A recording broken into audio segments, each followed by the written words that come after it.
Hello friends. आज की इस क्लास में हम बात करने वाले हैं क्लास 12th के लीगल स्टडीज़ के सिलेबस के बारे में और लीगल स्टडीज़ की जो क्लासेस हैं उनके बारे में। हम किस टाइप से हम शेड्यूल करेंगे, लीगल स्टडीज़ के सिलेबस को कैसे कंप्लीट कराएंगे आपको इस चैनल पर। तो दोस्तों अब स्टार्ट करते हैं। जो लीगल स्टडीज़ का सिलेबस है वो टोटल 100 मार्क्स का ये पेपर होता है, जिसमें से 80 मार्क्स का आपका बोर्ड एग्जाम होता है और 20 मार्क्स आपके प्रोजेक्ट वर्क के लिए होते हैं। अगर फर्स्ट चैप्टर के बारे में बात करें तो पहला चैप्टर जो है वो जुडिशरी के नाम से है, जिसमें हमें जुडिशरी के जो डिफरेंट लेवल्स हैं उनके बारे में यहाँ पढ़ना पड़ेगा, जिसमें supreme court, high court, lower court, district court, such kind of those courts and their structures we have to study in this first chapter. Out of this structure we have to study in this chapter, that is tribunals we have to study, and other topics related to these judiciary system we have to study in this first chapter. And from this chapter we cover 10 marks. And in the uh, school, if I talk about that we offer 35 periods. It means 45 approx 40 minutes का एक lecture होता है हमारे school में, और जिसमें से 35 lectures हमें मिलते हैं एक चैप्टर को फिनिश करने के लिए। बट वहाँ पे बहुत सारा अदर वर्क भी करना होता है, बट हम बहुत ही कम पीरियड में इस चैप्टर को बहुत अच्छे से फिनिश आउट कर पाएंगे। आगे मूव करते हैं। सेकंड चैप्टर में अगर हम पढ़ेंगे तो वो टॉपिक्स होंगे टॉपिक्स इन लॉ, मतलब कि जो डिफरेंट लॉज हैं हमारे, जैसे IPC, CrPC, such kind of different kind of the laws we have to study in this second chapter. This chapter also covered 20 marks. इसमें सबसे ज्यादा क्वेश्चंस पूछे जाते हैं आपके बोर्ड एग्जाम्स में, तो इसको भी हम फिनिश आउट करेंगे फर्दर क्लासेस में। थर्ड चैप्टर के बारे में अगर हम बात करें तो इसमें हम आर्बिट्रेशन क्या होता है, ट्रिब्यूनल एडजुडिकेशन क्या होता है, ऑल्टरनेट डिस्प्यूट रिजोल्यूशंस क्या होते हैं, इनके बारे में डिफरेंट प्रोविजंस हैं, उनके बारे में हम स्टडी करेंगे। और इसमें हमें 10 मार्क्स का बोर्ड एग्जाम में क्वेश्चंस मिलते हैं। और अगर फोर्थ चैप्टर के बारे में, हमारे एनसीईआरटी की बुक्स के बारे में बात करें तो फोर्थ चैप्टर में लिखा गया है ह्यूमन राइट्स इन इंडिया। तो इंडिया में जो डिफरेंट ह्यूमन राइट्स हैं उसके बारे में ये बहुत ही इंपॉर्टेंट टॉपिक होते हैं जो बहुत काम आते हैं हमारे। तो इसमें भी 10 मार्क्स का क्वेश्चन हमें बोर्ड एग्जाम्स में मिलते हैं। 5 चैप्टर अपना है legal profession in India, and 6 chapter है legal services international context, 7 chapter है, और प्रोजेक्ट वर्क के बारे में लास्ट में हम डिस्कस करेंगे। तो इस टाइप से आगे मूव करते हैं। इनके अंदर क्या क्या है अभी कुछ बताने से मतलब नहीं है। जब चैप्टर को हम स्टार्ट करेंगे तो चैप्टर के बारे में प्रीवियस जो समराइज करते हैं उसमें सब कुछ क्लियर कर दिया जाएगा क्या क्या पढ़ने वाले हैं दिस चैप्टर। तो दोस्तों आगे मूव करते हैं। फर्स्ट चैप्टर जो जुडिशरी है उसमें देखिए ये इस टाइप से ये वाले टॉपिक्स हमें कवर करने हैं। आज की क्लास में कोशिश करेंगे इन चैप्टर्स को इन टॉपिक्स को कवर करने की। Structure and hierarchy of the courts, legal office in India, constitution क्या होता है, and basic structure of the constitution क्या है उसके बारे में यहाँ पढ़ेंगे। रूल्स एंड द इम्पार्शियलिटी क्या होती है, अपॉइंटमेंट्स क्या होता है, मतलब जुडिशरी में जो डिफरेंट जजेस हैं सुप्रीम कोर्ट के, हाई कोर्ट के एंड डिस्ट्रिक्ट कोर्ट्स के, आल्सो ट्रिब्यूनल्स के जो पर्सन है वो कैसे अपॉइंट किए जाते हैं। ये बहुत इंपॉर्टेंट टॉपिक है जो again and again board exams में क्वेश्चंस इससे रिलेटेड पूछा जाता है। ट्रेनिंग्स इनकी कैसे होती है, रिटायरमेंट जजेस का किस प्रोविजन या किस टाइप से होता है, और इनको कैसे हटाया जाता है, उनकी पोस्ट से हटाया जा सकता है। तो कोर्ट एंड जुडिशियल रिव्यू के ये भी जुडिशियल रिव्यू का जो कंसेप्ट है इसको भी यहाँ समझेंगे। तो अभी आप मूव करते हैं दूसरे चैप्टर में। ये जो टॉपिक्स हैं इनको पढ़ेंगे, और इसमें 2021 का जो बोर्ड एग्जाम होगा इसमें कुछ सिलेबस को रिड्यूस भी किया गया है। जैसे बोला गया है एचआरडी मिनिस्ट्री के थ्रू, और you can say that CBSE board के थ्रू, कि 30% सिलेबस को मिनिमाइज किया गया है, कम किया गया है। तो इसमें से कुछ टॉपिक जो हटाए गए हैं उनको मैंने इस टाइप से डिलीट किया हुआ है, और फर्दर नेक्स्ट ईयर्स में ये जैसे 2022 में अगर कोई बोर्ड एग्जाम देगा तो मोस्ट प्रोबेबली ये सिलेबस में फिर से कवर किया जाएगा। इसमें एडमिनिस्ट्रेटिव लॉ को हटा दिया गया है सेकेंड चैप्टर से, और थर्ड चैप्टर से कुछ नहीं हटाया गया, फर्स्ट चैप्टर से कुछ भी नहीं हटाया गया है। फोर्थ चैप्टर से भी एक टॉपिक को हटाया गया है जिसमें हिस्टोरिकल एंड इंटरनेशनल कॉन्टेक्स्ट को, ह्यूमन राइट्स इन इंडिया जो बैकग्राउंड है, हिस्टोरिकल बैकग्राउंड, उसको हटा दिया गया है। इस टॉपिक्स को हटा दिया गया था। और आगे के टॉपिक्स में क्या हटाया गया है वो सब बीच बीच में डिस्कस करते रहेंगे। अभी हम बात करते हैं चैप्टर 3 के बारे में। चैप्टर 3 में ये जो टॉपिक्स हैं वो आप यहाँ से एक बार देख सकते हैं। लोक अदालत क्या होते हैं, एम्बुड्समैन, ये सब कुछ बहुत डिटेल में हम समझेंगे जब हम इस थर्ड चैप्टर को पढ़ेंगे तब। अभी हम फर्स्ट चैप्टर पे ही थोड़ा फोकस करते हैं, टाइम बर्बाद ना करते हुए आगे मूव करते हैं। चैप्टर 6 में ये टॉपिक्स हैं, एक बार आप देख लीजिए, पॉज करके आप इन टॉपिक्स को जरूर पढ़ लीजिए, क्योंकि आपको हेडिंग पता होना चाहिए कि हमारे सिलेबस में क्या क्या है। और प्रोजेक्ट वर्क में ये जो टॉपिक्स हैं, इनको अगर आप चाहें तो अभी आप इनको हटा सकते हैं। जब आपका सिलेबस हो जाए देन आफ्टर बहुत अच्छे से आप समझ पाएंगे कि प्रोजेक्ट वर्क में हमें करना क्या है। फर्स्ट टॉपिक या फर्स्ट चैप्टर के बारे में हम बात करते हैं। फर्स्ट चैप्टर में हमारे जो टॉपिक्स हैं वो देख लीजिए, एक बार आप पॉज करके पढ़ लीजिए इन सभी टॉपिक्स को। इन टॉपिक्स को मैं अगली 2 क्लासेस में कवर करूंगा, सभी टॉपिक्स को। पहला टॉपिक होगा कॉमन लॉ क्या होता है, सेकंड टॉपिक होगा एडवर्सरियल सिस्टम ऑफ लॉ क्या होता है, ड्यू प्रोसेस ऑफ लॉ क्या होता है, पब्लिक इंटरेस्ट लिटिगेशन PIL, जिसको शॉर्ट में PIL कहते हैं, ये कब स्टार्ट किया गया था, इसमें क्या होता है, पब्लिक इंटरेस्ट लिटिगेशन जनहित याचिका जिसको हिंदी में बोला जाता है, ये क्या होता है, कब स्टार्ट हुआ इंडिया में, तो इसके बारे में सब प्रोविजंस को यहाँ पे हम स्टडी करेंगे। और अगर fifth topic from the first chapter if we discuss then it is the impartiality of the जजेस, जज का इम्पार्शियलिटी क्या होता है, जुडिशियल रिव्यू क्या होता है, ये भी बहुत इंपॉर्टेंट टॉपिक है, इसको आप स्टार लगा के रख सकते हैं। सेपरेशन ऑफ पावर, जो पावर का सेपरेशन है, जैसे आप सुप्रीम कोर्ट के जजेस या सुप्रीम कोर्ट में जो पावर होती है वो डिफरेंट होती है, हाई कोर्ट के जजेस की डिफरेंट पावर्स होती हैं, इनकी जो लोअर कोर्ट की पावर डिफरेंट होती है, वो किस केसेस को सुन सकते हैं किसको नहीं सुन सकते, यहाँ पर ये चीज डिस्कस करेंगे। Division of the powers, power को किस टाइप से किन कहाँ पर बांटा गया है कॉन्स्टिट्यूशन के अकॉर्डिंग। चेक्स एंड बैलेंसेस कैसे क्या होता है, कैसे लगाए जाते हैं, कैसे लगाए गए हैं कॉन्स्टिट्यूशन के अकॉर्डिंग। बेसिक स्ट्रक्चर के बारे में हम यहाँ स्टडी करेंगे। कॉलेजियम सिस्टम मतलब कि अपॉइंटमेंट जो जजेस का होता है, in the present scenario we can talk about the collegium system. हमारे यहाँ जजेस का जो अपॉइंटमेंट होता है वो कॉलेजियम सिस्टम के थ्रू ही होता है। इम्पीचमेंट मतलब जजेस को अपनी पोस्ट से हटाना, इम्पीचमेंट कहा जाता है।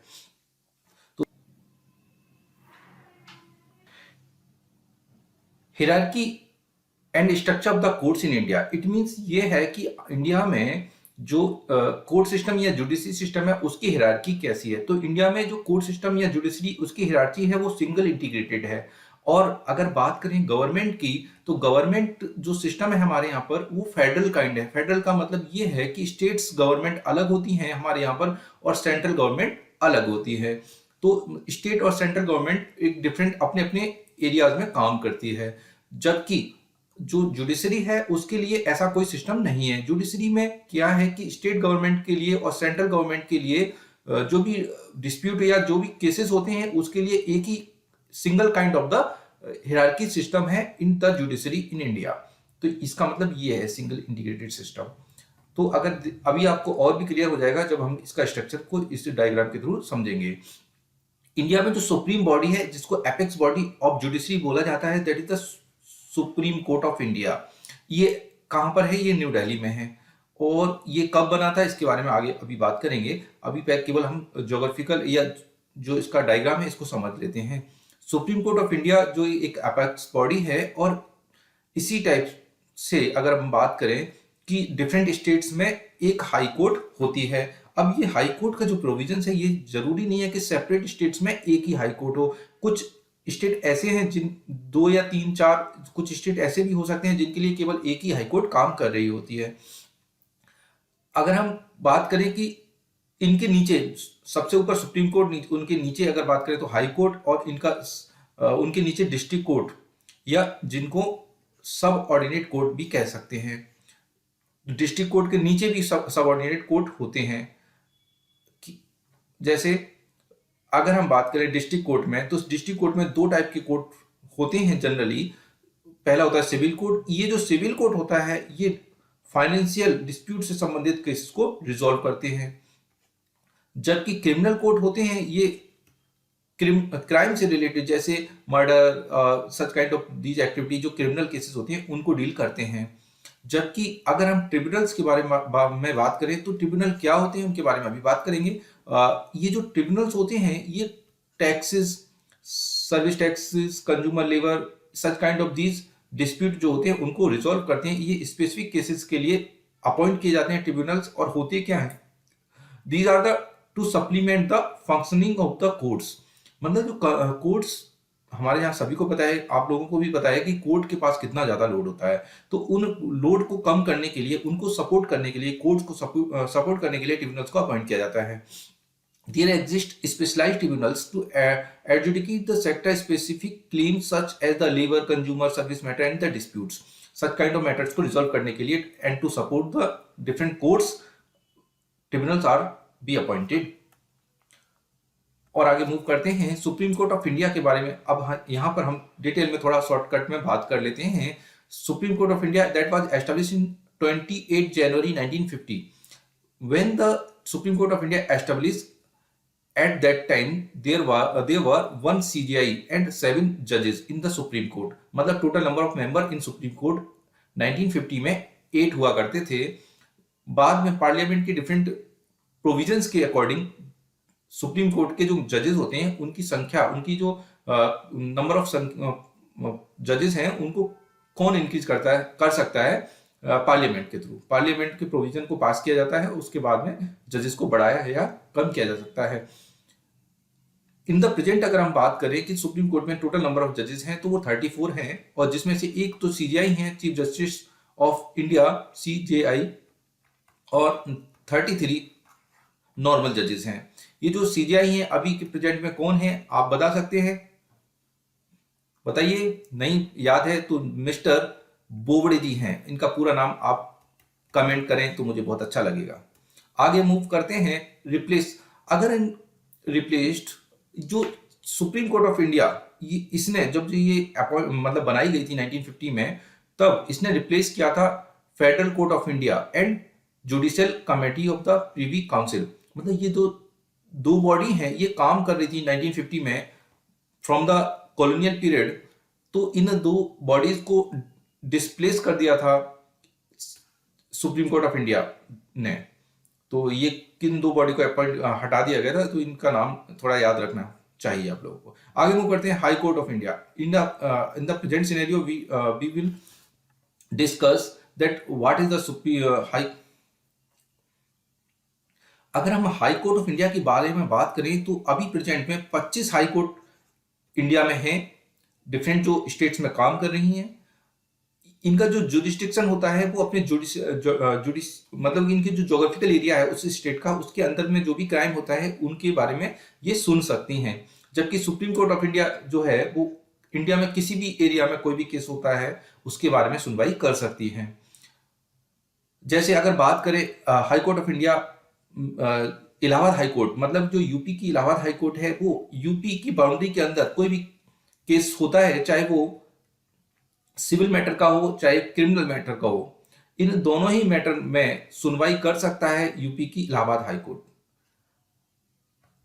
तो इनका ये जुरिस्डिक्शन होता है, जिस ज्योग्राफिकल एरिया में वो हाई कोर्ट होता है वो सुनवाई कर सकता है। आगे बात करते हैं जो फर्स्ट 4 हाई कोर्ट्स इंडिया में एस्टेब्लिश हुई थी, मतलब 1950 में जो एस्टेब्लिश हुई थी वो कौन सी थी? तो वो पहली थी Madras high court, that was in the Chennai, and second was Mumbai High Court in Mumbai. Third is Calcutta High Court in Kolkata, and fourth one that was in UP Allahabad High Court. ये 4 high court थी जो 1950 में ही establish हो गई थी, लेकिन आज के समय में कितनी हो चुकी हैं? 25 हो चुकी हैं बढ़ के। इन हाई कोर्ट कौन एस्टेब्लिश होगी, कहाँ पे एस्टेब्लिश होगी, इसके लिए क्या प्रोविजंस हैं, इसके बारे में भी डिस्कस किया जाएगा आगे हम मूव करते हैं highest judicial authority of the district. ये पॉइंट यहाँ पर गलत लिखा हुआ है, आगे मूव करते हैं। ये डिस्ट्रिक्ट कोर्ट के बारे में है। स्टार्ट द हायरार्किकल स्ट्रक्चर, और you can say the structure that is followed in the judicial system in India. India में जो सुप्रीम कोर्ट ऑफ इंडिया है वो एक एपेक्स बॉडी होती है जो कि इंडिया में केवल एक ही है। इसका हेडक्वार्टर न्यू दिल्ली में है, और हेडक्वार्टर जो सुप्रीम कोर्ट ऑफ इंडिया है उसके जो सबऑर्डिनेट कोर्ट होते हैं वो हाई कोर्ट होते हैं। ये एक स्टेट में एक होता है जनरली, बट कुछ स्टेट्स ऐसे भी हैं, 2-3 स्टेट मिलकर भी एक हाई कोर्ट रख सकते हैं। एक्चुअली जो स्टेट छोटे होते हैं उनके लिए ऐसा कर दिया जाता है, ऐसा प्रोविजन कर दिया जाता है। अगर हम बात करें हाई कोर्ट के नीचे अगर जाएं तो जो डिस्ट्रिक्ट होते हैं उनमें डिस्ट्रिक्ट लेवल पर जब कोई डिस्ट्रिक्ट काफी बड़ा होता है तो वहां पर मेट्रोपॉलिटन कोर्ट्स होते हैं, और अगर कोई डिस्ट्रिक्ट ज्यादा बड़ा नहीं होता है तो वहां पर डिस्ट्रिक्ट कोर्ट होते हैं और as well as session court भी होते हैं। डिस्ट्रिक्ट कोर्ट उनको कहा जाता है जो सिविल मैटर्स को टैकल करते हैं। सिविल मैटर्स मींस जो प्रॉपर्टी से रिलेटेड होते हैं मैटर्स, जो मनी से रिलेटेड होते हैं, such kind of these matters be tackled by the civil court in the district level. But whenever the criminal cases arises in a district, then this kind of courts known as the session court, मतलब जो district court में civil matters को resolve किया जाता है, जबकि session court ये भी डिस्ट्रिक्ट लेवल पर ही होते हैं, लेकिन सेशन कोर्ट में क्रिमिनल केसेस को टैकल किया जाता है। अब देखिए, समझने वाली बातें ये हैं कि जो सिविल कोर्ट होते हैं डिस्ट्रिक्ट लेवल पर, उनके जो जजेस होते हैं उनको डिस्ट्रिक्ट जज कहा जाता है। इनके सबऑर्डिनेट कोर्ट्स जो होते हैं, जो इनको हेल्प करते हैं डिस्ट्रिक्ट कोर्ट्स को, उनको सब कोर्ट कहा जाता है और उनके जजेस को सीनियर सिविल जज कहा जाता है। इनको भी हेल्प करने के लिए प्रिंसिपल जूनियर सिविल जज कोर्ट हो सकते हैं। डिपेंड करता है, स्टेट टू स्टेट वेरी करती हैं ये स्ट्रक्चर। तो जो प्रिंसिपल जूनियर सिविल जज कोर्ट होते हैं, उनमें जो जज होते हैं उनको प्रिंसिपल जूनियर सिविल जज कहा जाता है। इनके भी सबऑर्डिनेट कोर्ट होते हैं जिनको मुंसिफ कोर्ट कहा जाता है, और इनके जजेस को डिस्ट्रिक्ट मुंसिफ और जूनियर सिविल जज कहा जाता है। यहां से वन लाइनर क्वेश्चंस को पूछा जाता है। इसी टाइप से जो क्रिमिनल केसेस को टैकल करते हैं कोर्ट डिस्ट्रिक्ट लेवल पर, उनको सेशन कोर्ट कहा जाता है, और इनके जो सबऑर्डिनेट कोर्ट होते हैं, सेशन कोर्ट के जो सबऑर्डिनेट कोर्ट होते हैं, उन कोर्ट को जुडिशियल मजिस्ट्रेट कोर्ट कहा जाता है। इसको फर्स्ट क्लास कोर्ट भी कहा जाता है। इनके जो जजेस होते हैं उनको चीफ जुडिशियल मजिस्ट्रेट कहा जाता है, जबकि इनके जो सबऑर्डिनेट कोर्ट होते हैं, मींस जुडिशियल मजिस्ट्रेट कोर्ट के जो सबऑर्डिनेट कोर्ट होते हैं, जो कि इनको हेल्प करते हैं, उनको जुडिशियल मजिस्ट्रेट कोर्ट या सेकंड क्लास कोर्ट कहा जाता है, और इनके जजेस को जुडिशियल मजिस्ट्रेट सेकंड क्लास कहा जाता है। अब बात करते हैं मेट्रोपॉलिटन कोर्ट्स की। ये मेट्रोपॉलिटन कोर्ट्स और डिस्ट्रिक्ट सेशन कोर्ट में ज़्यादा डिफरेंस नहीं होता है, बस ये डिपेंड करता है उस डिस्ट्रिक्ट पर कि वो डिस्ट्रिक्ट मेट्रोपॉलिटन सिटी है क्या। अगर वहाँ पर मेट्रोपॉलिटन सिटी है तो वहाँ के जो कोर्ट होते हैं उस डिस्ट्रिक्ट के, उसको मेट्रोपॉलिटन कोर्ट कहा जाता है। और मेट्रोपॉलिटन कोर्ट भी दो टाइप से कैटेगराइज किए गए हैं, जो सिविल मैटर्स को टैकल करते हैं और दूसरे जो क्रिमिनल केसेस को टैकल करते हैं। अगर कोई मेट्रोपॉलिटन कोर्ट सिविल मैटर्स को देखता है तो उसको सिटी सिविल कोर्ट कहा जाता है, और इसके सबऑर्डिनेट कोर्ट को courts of the smaller cases causes कहा जाता है। इसी टाइप से जो मेट्रोपॉलिटन कोर्ट क्रिमिनल केसेस को टैकल करते हैं उनको सेशन कोर्ट कहा जाता है, और उनके जज को सेशंस जज कहा जाता है। इनको हेल्प करने के लिए जो सबऑर्डिनेट कोर्ट होते हैं उनको चीफ मेट्रोपॉलिटन कोर्ट कहा जाता है। चीफ मेट्रोपॉलिटन कोर्ट्स में जो जज होते हैं उनको चीफ मेट्रोपॉलिटन जज कहा जाता है, और इनके भी सबऑर्डिनेट कोर्ट हो सकते हैं। ये डिपेंड करता है उस डिस्ट्रिक्ट के मेट्रोपॉलिटन स्ट्रक्चर पर। इनके जो सबऑर्डिनेट कोर्ट होते हैं उनको मेट्रोपॉलिटन मजिस्ट्रेट कोर्ट कहा जाता है, और इनके जजेस को मेट्रोपॉलिटन मजिस्ट्रेट फर्स्ट क्लास के नाम से जाना जाता है। हम इसको थोड़ा सा यहाँ पर समझाने की कोशिश करते हैं डिस्ट्रिक्ट एंड सबऑर्डिनेट कोर्ट्स को। देखिए, ईच स्टेट, जैसे UP, MP, Punjab, Rajasthan, these are the state in India. Each state is divided into judicial districts prescribed over by the district जज, मेट्रोपॉलिटन सेशंस जज of civil cases and session जज of criminal cases. मतलब ये कहा गया है कि अलग अलग स्टेट्स में ये जो स्ट्रक्चर्स है वो अलग अलग हो सकती है। जुडिशियल डिस्ट्रिक्ट समझ में आया? आगे मूव करते हैं। आई थिंक समझ में आ गया, नहीं आया तो प्लीज कमेंट कर दीजिए और इसको अच्छे से एक्सप्लेन कर दिया जाएगा। आगे मूव करते हैं, क्योंकि ये चीज़ पूरी तरह यहाँ पर ओपन करके समझाई गई है, काफ़ी कुछ यहाँ पे डिस्कस किया गया इसके बारे में। अब दूसरा पॉइंट इसमें बात करते हैं, highest judicial authority in district. जो डिस्ट्रिक्ट एंड सबऑर्डिनेट कोर्ट होते हैं वो अपने डिस्ट्रिक्ट में एक हाईएस्ट जुडिशियल अथॉरिटी रखते हैं, डेफिनेटली रखते होंगे। थर्ड पॉइंट, जो डिस्ट्रिक्ट एंड सबऑर्डिनेट कोर्ट्स होते हैं ये होल्ड करते हैं एपीलेट जुरिस्डिक्शन, मतलब यहाँ पर किसी भी केसेस की अपील फर्स्ट टाइम में की जा सकती है। एपलेट अथॉरिटी रखते हैं। Fourth point, supervision over all the subordinate courts below it. District and subordinate courts होते हैं, वो अपने सबऑर्डिनेट कोर्ट्स को सुपरवाइज करते हैं, उनको इंस्ट्रक्शंस देते हैं डिफरेंट मैटर्स पर। ये पॉइंट्स यहाँ पर डिस्ट्रिक्ट एंड सबऑर्डिनेट कोर्ट्स के बारे में लिखे गए हैं। आगे मूव करते हैं दोस्तों। अभी कभी कभी आपने न्यूज़पेपर में अगर देखा होगा तो आपने लिखा हुआ देखा होगा कि ये जो सेपरेट कुछ मैटर्स होते हैं जो डिवीजन बेंच को ट्रांसफर किए जाते हैं, कॉन्स्टिट्यूशनल बेंचेस को ट्रांसफर किए जाते हैं।